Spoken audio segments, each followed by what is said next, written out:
Hello बच्चों, नमस्कार। कैसे हैं आप सब? हमें उम्मीद है जो आप सब अच्छे ही होंगे, मस्त होंगे और स्वस्थ होंगे। तो चलिए बच्चों, आज फिर से हम आप लोगों के लिए लाए हैं टेंस का पार्ट 2 वीडियो।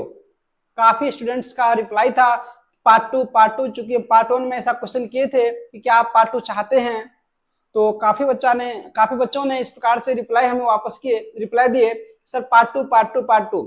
तो फिर हम पार्ट 2 आप लोगों के लिए लेकर आए हैं। तो बच्चों, हम आपको बता दें कि यदि आप पार्ट 1 नहीं देखे हैं तो प्लीज आप पार्ट 1 जाके देखें, फिर पार्ट 2 को गौर से देखेंगे। तो इसमें क्या होगा कि आप पार्ट 1 को यदि देखेंगे तो टेंस की जो बेसिक नीड है ना, उन तमाम चीज को आप देख सकते हैं, समझ सकते हैं। फिर पार्ट 2 में या पार्ट 3 में जो भी हम रूल रेगुलेशन पढ़ने वाले हैं, तमाम चीज आपको स्वतः याद हो जाएगा कि भाई ये क्यों ऐसा हुआ है। क्योंकि टेंस होता है क्या कि जैसे कि सिंपल प्रेजेंट टेंस में जो चीज पढ़ने वाले हैं ना, वो अगले टेंस जैसे ही जाएंगे ना तो वो रूल रेगुलेशन बदल जाएगा। सब्जेक्ट वही रहेगा, फिर रूल अगला बदल जाएगा। इसमें क्या होती है कि परेशानी होती बच्चों को, अरे वहां पर हम आई के साथ कुछ और देखे थे, यहाँ पर कुछ और देख रहे हैं, वहां पर मेन वर्ब का दूसरा रूप था, यहाँ पर तीसरा रूप है। ये सब कैसे हो जाता है? तो यही सब चीज को जानने के लिए हमें कुल मिलाकर 12 पार्ट को देखने होंगे, जो कि हमारे टेंस कुल मिलाकर 12 हैं। तो यह आपका पार्ट 2 है। तो इस पार्ट 2 में हम आप लोगों के लिए लेकर आए हैं ये जो हमारा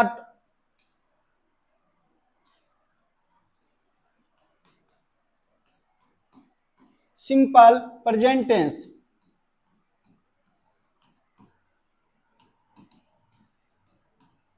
जी हाँ बच्चों, ये जो हमारा टॉपिक चलेगा इसमें यह चलेगा सिंपल प्रेजेंट टेंस। हमें उम्मीद है जो आप सब अच्छे से जानते होंगे, टेंस को अच्छे से पढ़े होंगे, लेकिन हम आपको यकीन दिलाता हूं इस प्रकार से हम पढ़ाएंगे कि आपको फिर से दोबारा पढ़ने की जरूरत नहीं हो।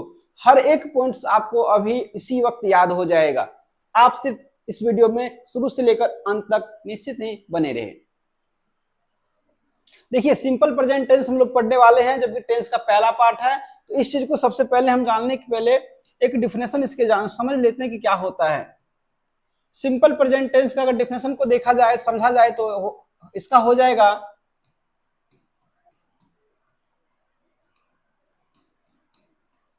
जिस हिंदी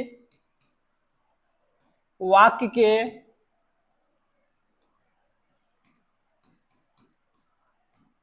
क्रिया से जिस हिंदी वाक्य के क्रिया से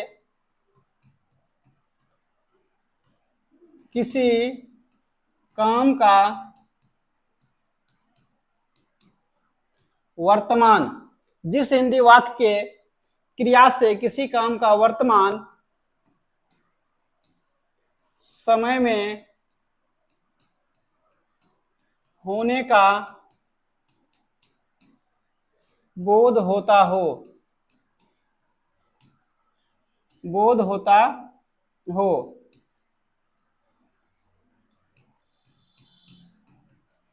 जिस हिंदी वाक्य क्रिया से किसी काम का वर्तमान समय में किसी काम का वर्तमान समय में होने का बोध होता हो, ऐसा कोई हिंदी वाक्य जिसकी क्रिया से कोई भी काम का इसी समय होने का बोध होता हो, वह हमारा क्या कहलाता है? सिंपल प्रेजेंट टेंस कहलाता है।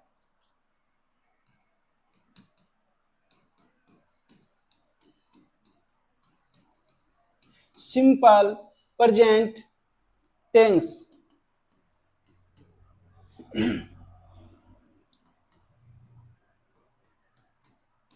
कहलाता है। जी हाँ प्यारे बच्चों, अब यहां पर बात आई कि एक दो इसके एग्जांपल देख लेते हैं कि किस प्रकार के होंगे। चलिए, हम यहां सबसे पहले पहला एग्जांपल देख लेते हैं।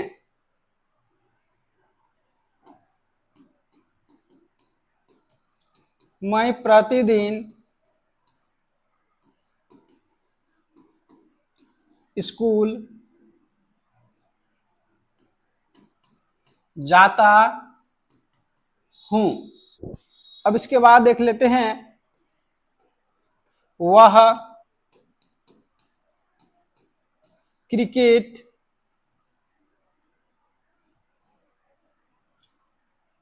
वह क्रिकेट खेलता है।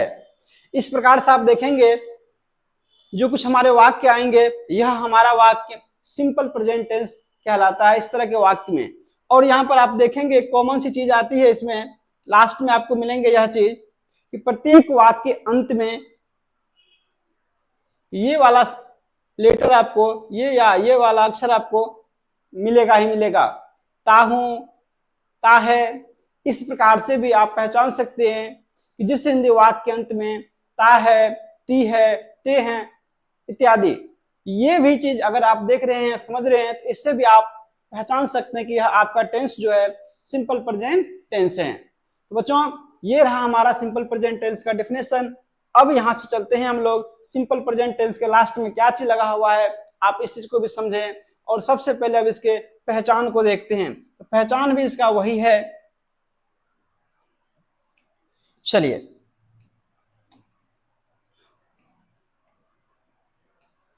पहचान, पहचान में क्या लिखेंगे, इस प्रकार से लिखेंगे, हिंदी वाक्य के अंत में ता है, ती है, ते हो इत्यादि लगे होते हैं। ये बच्चों हिंदी वाक्य के अंत में इस प्रकार से आप देखेंगे ता है, ती है, ते हैं इत्यादि लगे रहते हैं, इसको भी वही हमारा एक पहचान हुआ। अब देखिए यहां पर हम क्या देखें कि सिंपल प्रेजेंट टेंस का पहचान। अब बस पहचान देने से आप सिंपल प्रेजेंट टेंस नहीं सीखे हैं।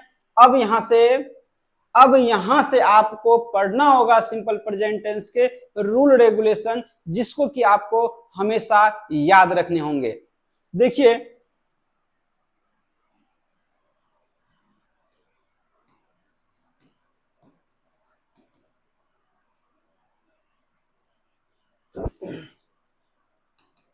चलिए रूल नंबर फर्स्ट लिखते हैं।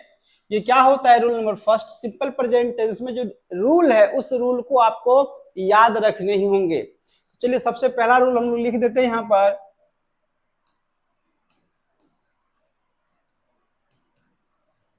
इस वाक्य में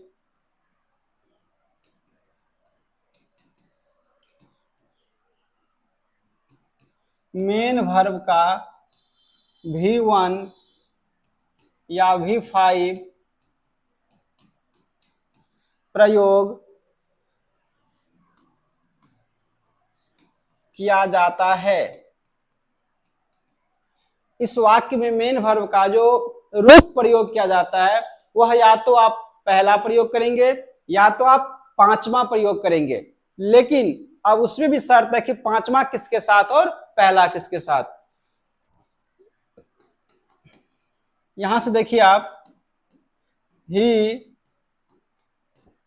see it name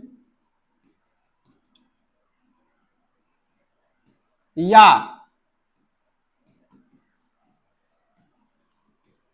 singular noun, क्या लिखे बच्चों, ही सी इट नेम या कोई सिंगुलर नाउन हो तो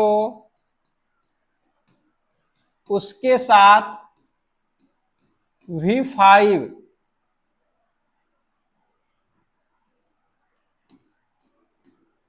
रूप प्रयोग किया जाता है। यदि आपका ही सी इट नेम या फिर कोई सिंगुलर नाउन हो, उसके साथ आप मेन वर्ब का पांचवा रूप प्रयोग करेंगे। अब उसके बाद यहीं पर लिख देते हैं, आई वी यू दे या प्लूरल नाउन हो तो प्लूरल नाउन हो तो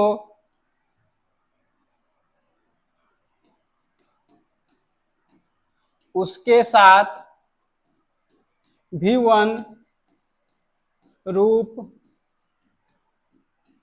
प्रयोग किया जाता है। क्या कहा गया बच्चों? यदि आपका ही, सी, इट नाम या फिर कोई सिंगुलर नाउन आ जाए, आप उसके साथ मेन वर्ब का पांचवा रूप प्रयोग करेंगे सब्जेक्ट के तौर पर यदि आ जाए तो।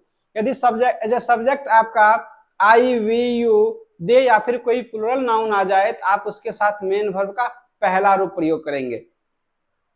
चलिए यहां से लेते हैं रूल नंबर 4। अब 4 नंबर क्या कहता है तो देखेंगे, यदि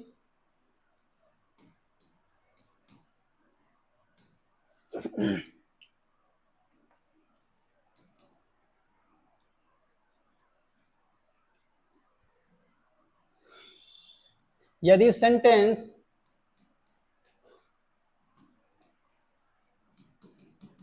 निगेटिव या इंट्रोगेटिव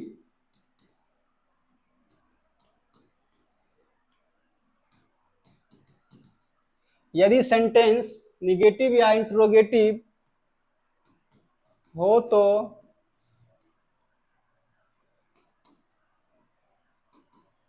हेल्पिंग वर्ब डू या डज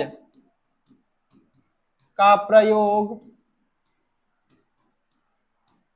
किया जाता है। जी हाँ बच्चों, यदि आपका सेंटेंस निगेटिव हो या फिर इंट्रोगेटिव हो, आप उसके साथ हेल्पिंग वर्ब डू या डज का प्रयोग करेंगे। सिंपल प्रेजेंट टेंस में हेल्पिंग वर्ब डू या डज का प्रयोग होता है। अब बात आ जाती है यहाँ पर डू किसके साथ और डज किसके साथ। तो देखिए यहां लिख देते हैं, सिंगुलर सब्जेक्ट के साथ डज का प्रयोग किया जाता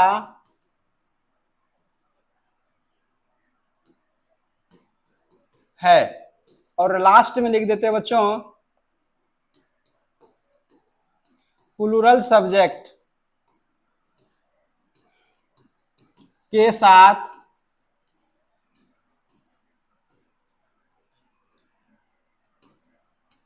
डू का प्रयोग किया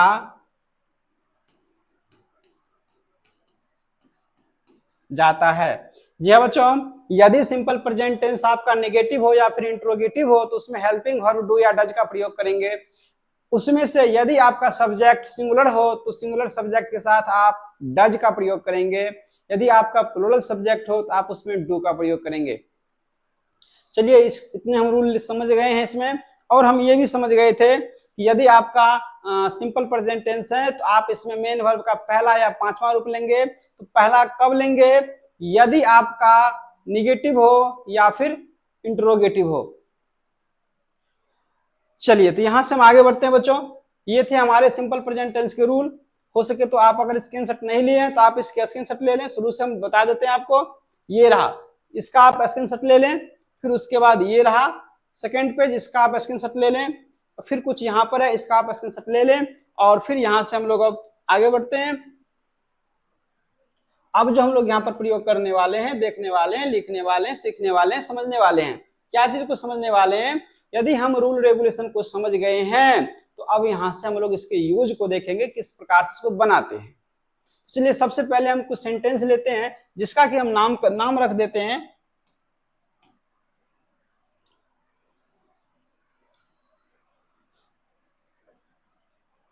चलिए अफर्मेटिव सेंटेंस।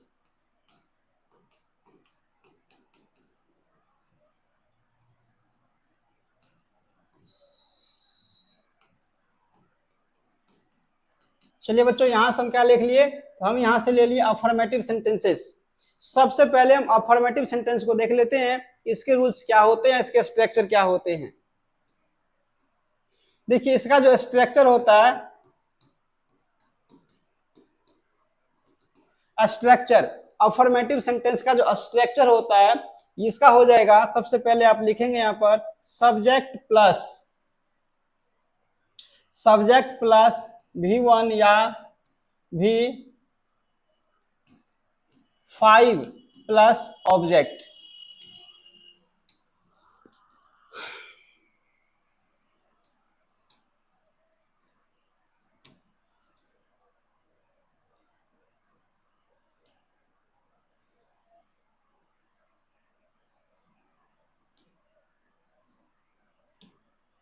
चलिए ये रहा स्ट्रक्चर जो आपका है सिंपल प्रेजेंट टेंस का, अफर्मेटिव सेंटेंस का जो स्ट्रक्चर आएगा वो आएगा सब्जेक्ट प्लस V1 या V5 और प्लस में आपका ऑब्जेक्ट। इस प्रकार से आपका स्ट्रक्चर रहा। चलिए यहां से हम लोग पहले कुछ सेंटेंस को देखते हैं क्या होता है इसका। चलिए हम यहां ले लेते हैं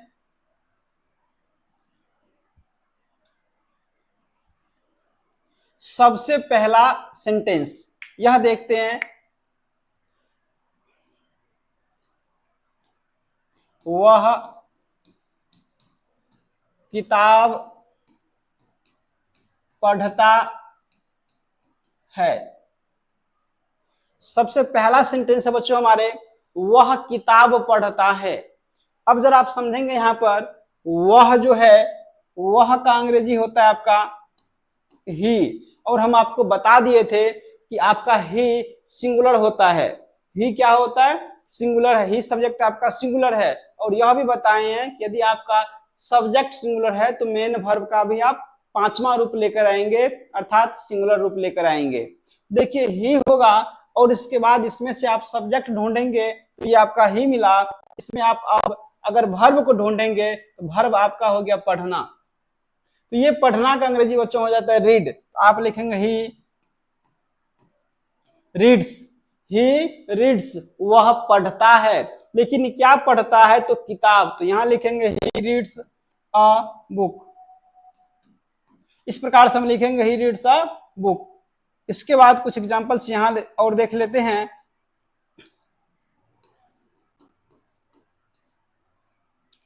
मेरे भाई लोग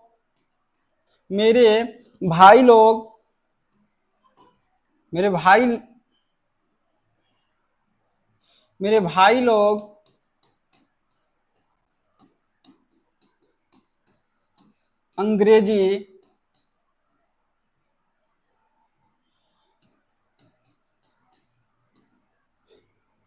जानता है।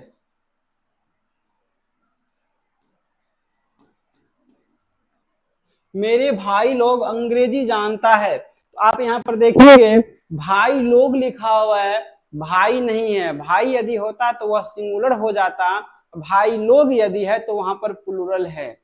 तो यहां पर भाई लोग है तो हम लिखेंगे इसको my brothers, BROTHERS, my brothers, ये प्लूरल हो गया।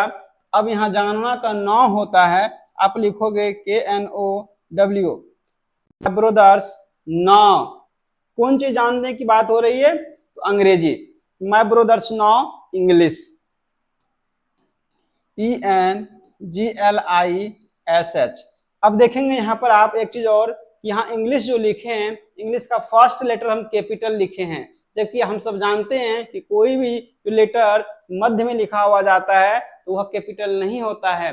फिर भी यहाँ पर हम कैपिटल लिखे हैं। इसका रीजन है बच्चों, यह इंग्लिश आपका एक नाउन है, प्रॉपर नाउन है। कोई भी सब्जेक्ट का नाम जो होता है ना, वो आपका प्रॉपर नाउन कहलाता है। और प्रॉपर नाउन आपका वाक्य में कहीं भी प्रयोग किया जाए, यदि प्रॉपर नाउन आपका वाक्य में कहीं भी प्रयोग किया जाए तो उससे कोई लेना देना नहीं है।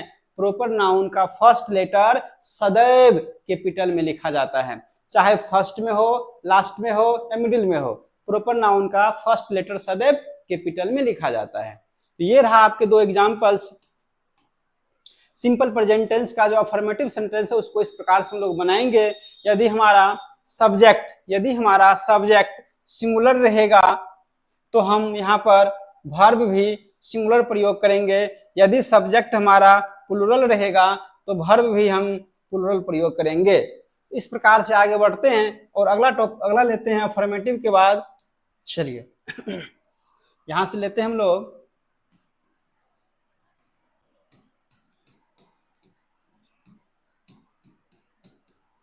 Negative, SENTENCES।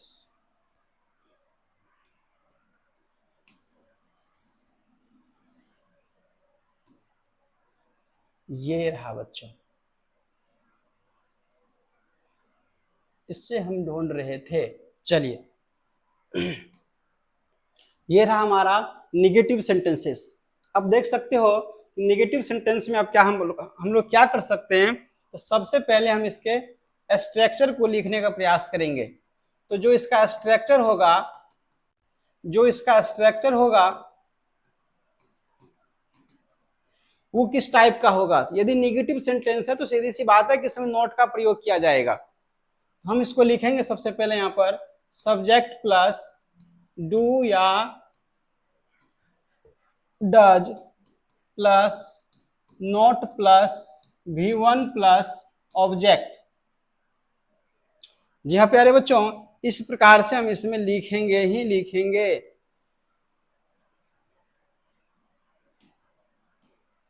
चलिए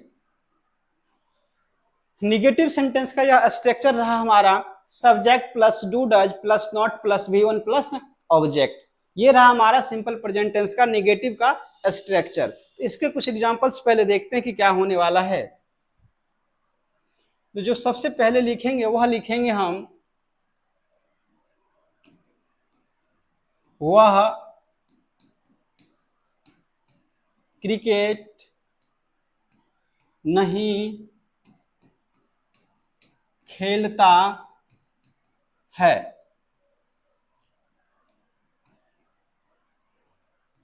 क्या लिखे हैं, वह क्रिकेट नहीं खेलता है। ये पहला सेंटेंस है हमारा नेगेटिव का, वह क्रिकेट नहीं खेलता है। तो अब देखिए इसके लिए हम क्या करेंगे, इसको हम लिखेंगे वह का अंग्रेजी ही, और ही के साथ हम जानते हैं कि डज का प्रयोग करते हैं, डज लगाएंगे। ही does not, he does not. अब इसमें से कौन सा आपका क्रिया हो रहा है, तो क्रिया है आपका खेलना, तो हम लिखेंगे प्ले, PLAY। अब देखेंगे बच्चों यहाँ पर आप प्ले लिखे हैं। प्ले कहने का मतलब हुआ कि यह वर्ब ना पहला रूप में है, अर्थात यह प्लूरल फॉर्म में है। तो आप देख सकते हो यहाँ ही है, फिर भी यहाँ पर हम प्लूरल लगा रहे हैं। अब रीजन है हमारा यह सेंटेंस हमारा नेगेटिव हो गया। अब एस और यस की बात करेंगे तो आपका जो है ना एस आप देख सकते हैं कि यहाँ पहले ही लग चुका है, इसीलिए अब इधर नहीं लगेगा। हेल्पिंग वर्ब में लग चुका है, इसीलिए मेन वर्ब में अब नहीं लगेगा। He does not plays, sorry play, he does not play. अब किसकी बात हो रही थी, क्रिकेट का। He does not play cricket, ये रहा he does not play cricket. अब एक दूसरा एग्जांपल देख लेते हैं। यदि दूसरा एग्जांपल की बात करें तो हो जाएगा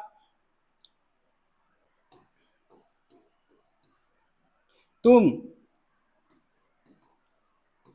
स्कूल नहीं जाते हो, तुम स्कूल नहीं जाते हो। तो इसका हो जाएगा you do not, you do not. अब कौन सा काम हो रहा है, तो जाने का काम हो रहा है। You do not go to. अब देख सकते हैं गो के बाद हम टू लगा दिए यहाँ पर, टू और लिखेंगे स्कूल। इस प्रकार से you do not go to school, यह रहा हमारा तुम स्कूल नहीं जाते का एक ट्रांसलेट। इस प्रकार से आप देख सकते हो कि नेगेटिव सेंटेंस जो है आपका, उसका आप लिख सकते हो सबसे पहले स्ट्रक्चर को आप समझ जाएंगे, याद रखने का प्रयास करें। यदि स्ट्रक्चर आपको याद है तो बच्चों ये सब फिर आपके लिए बिल्कुल आसान चीज है। तो इस प्रकार से नेगेटिव हम देख लिए हैं। अब लेते हैं हम लोग तीसरा इंट्रोगेटिव।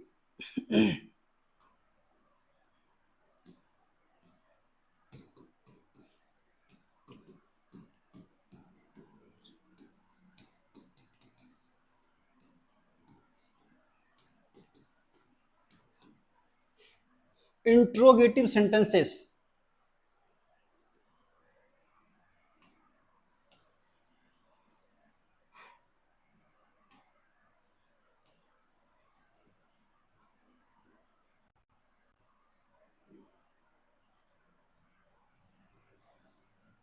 ये रहा बच्चों, क्या लिखे हैं? Interrogative sentences. आप देख सकते हो अब हम देखने वाले इंट्रोगेटिव सेंटेंस, और सबसे पहले हम समझ रहे हैं कि इसका क्या लिखने वाले हैं हम, तो इसका लिखने वाले हैं हम स्ट्रक्चर। चलिए यहां पर सबसे पहले लिखेंगे स्ट्रक्चर। तो इंट्रोगेटिव जब भी बनाएंगे तो वहां पर क्या होता है कि आपका हेल्पिंग वर्ब सबसे पहले, अर्थात सबसे सब्जेक्ट से भी पहले आपका हेल्पिंग वर्ब आ जाता है। तो हेल्पिंग वर्ब आपका डू और डज है। आप लिखोगे इस प्रकार से,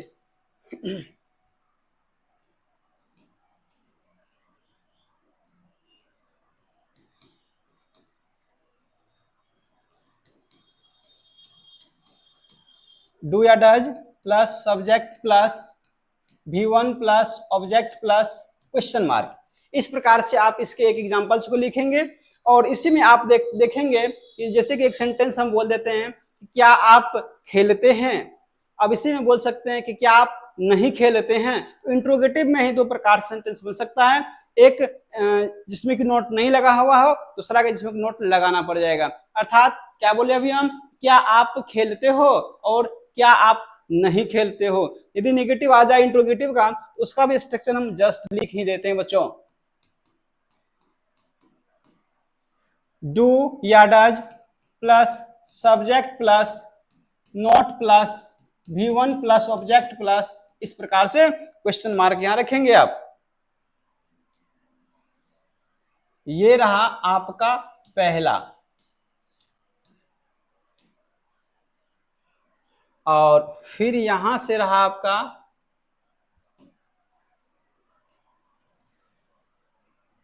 ये रहा आपका दूसरा। चलिए आप देख सकते हो कि आपका इंट्रोगेटिव सेंटेंस का दोनों स्ट्रक्चर हम लगा दिए हैं, do does plus subject plus V1 plus object plus question mark, और दूसरा हो गया आपका do does plus subject plus not plus V1 plus object plus question mark. ये दोनों आपके जो स्ट्रक्चर है इसको याद रखने होंगे, और इस पर हम लोग अब एग्जाम को देखने वाले हैं।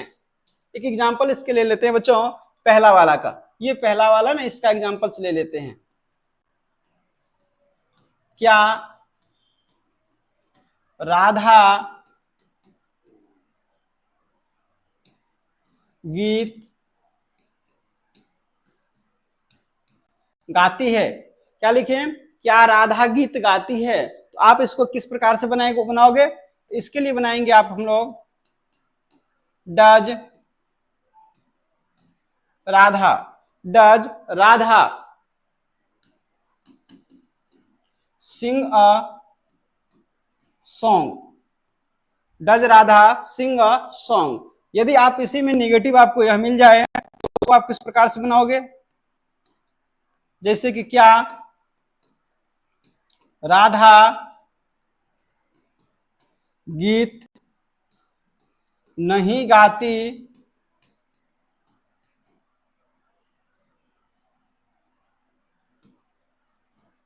यहां पर, कि क्या राधा गीत नहीं गाती है, तब आप इसको क्या बनाओगे, इसको भी बनाओगे आप डज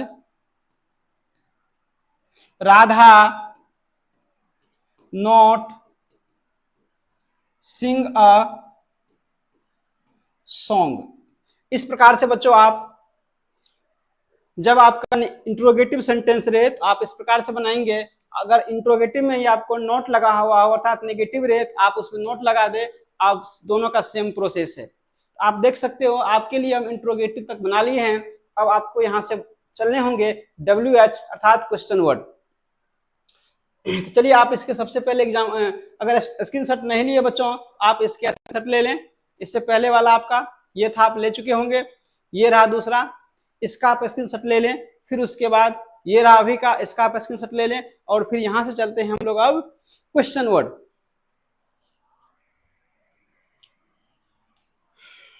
चलिए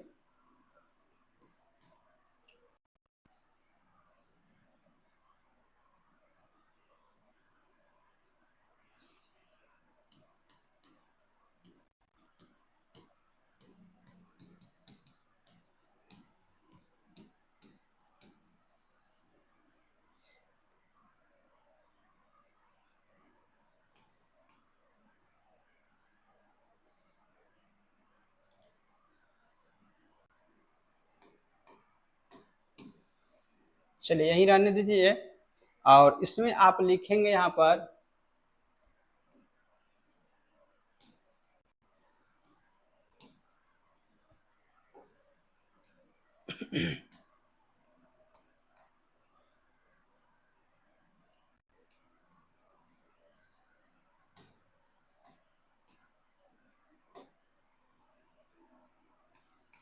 नंबर डी। डी का हो गया आपका क्वेश्चन वर्ड। क्वेश्चन वर्ड जो आपको बनाने होंगे, इसमें क्या होता है आपका, इसमें जो कुछ ऐसे वर्ड्स होते हैं जो कि आपसे क्वेश्चन किया जाता है। आप जब भी उस वर्ड को देखेंगे तो सेंटेंस के आपके बीच में मिलेंगे। यदि आपको वाक्य के बीच में मिले, उसके अंग्रेजी अनुवाद को सबसे पहले रखेंगे आप, जैसे कि यहां देखेंगे।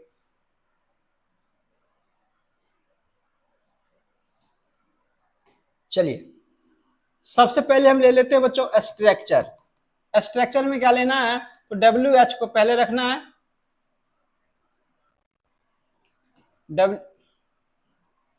WH को पहले रखना है, फिर इसके बाद आपको रखना है प्लस देकर डू या डज, और plus subject plus V1 plus object plus question mark.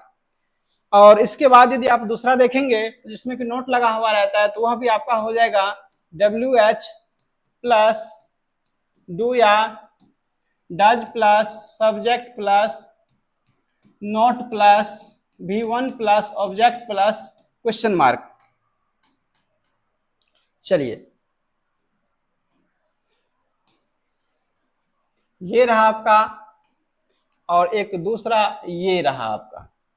चलिए तो आप देख सकते हैं कि क्वेश्चन वर्ड का दो दो एग्जाम जो आपके स्ट्रक्चर हैं, आपको हम उस स्ट्रक्चर को दिखा दिए हैं। अब इस स्ट्रक्चर को लेकर चलते हैं हम कुछ सेंटेंस की ओर।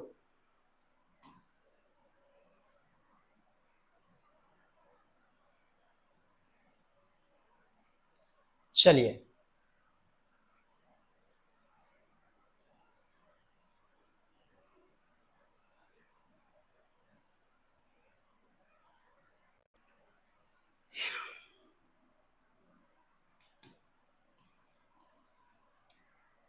चलिए बच्चों, सबसे पहला जो एग्जांपल हम लोग लेने वाले हैं वो कुछ और लेते हैं। पहला एग्जांपल, तुम क्या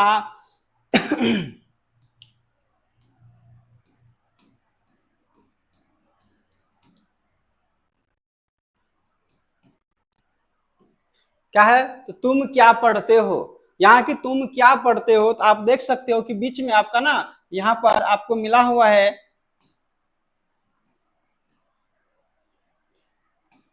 ये देखिए आपको बीच में मिला हुआ है क्वेश्चन। एक ऐसा वर्ड क्वेश्चन आपसे पूछ रहा है कि आपको यहाँ पर जवाब देने होंगे। तो इस प्रकार के वर्ड यदि आपको बीच में मिले, तो इसके अंग्रेजी अनुवाद को सबसे पहले रखना होगा। तो हम यहाँ पर क्या रखेंगे, तो हम यहां से रखने वाले इसके अंग्रेजी अनुवाद को, इसका हो जाएगा व्हाट। व्हाट, और सब्जेक्ट है हमारा तुम, इसका होता है यू, तो यू के साथ डू लगाते हैं। What do you read, what do you read, यह हो गया आपका ये पहले वाले स्ट्रक्चर का।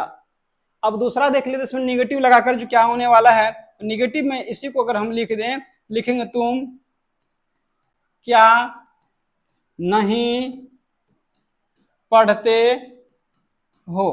तुम क्या नहीं पढ़ते हो, तो यहां पर आपको भी लिखने होंगे वही क्या का पहले अनुवाद, what do you not read. इस प्रकार से बच्चों हम निगेटिव को भी बना सकते हैं WH का। तो प्यारे बच्चों ये रहा आपका सातवां। चलिए आप शुरू से एक बार देखने का प्रयास करेंगे। ये रहा आपका पहला, आज का सबसे पहले जो क्लास के ये रहा। फिर उसके बाद आपको ये बताया गया जिसमें कि आपको कुछ रूल्स दिए हुए हैं, इधर भी आपको रूल्स दिए हुए हैं। अगले पेज में आपको ये मिला आपका स्ट्रक्चर नंबर अफर्मेटिव का पहला, और ये दूसरा मिला निगेटिव का स्ट्रक्चर कुछ एग्जाम्पल समेत, और ये मिला आपका इंट्रोगेटिव का, और एक इंट्रोगेटिव निगेटिव का भी, और इसके बाद आपको यह मिला क्वेश्चन वर्ड और क्वेश्चन वर्ड का नेगेटिव भी।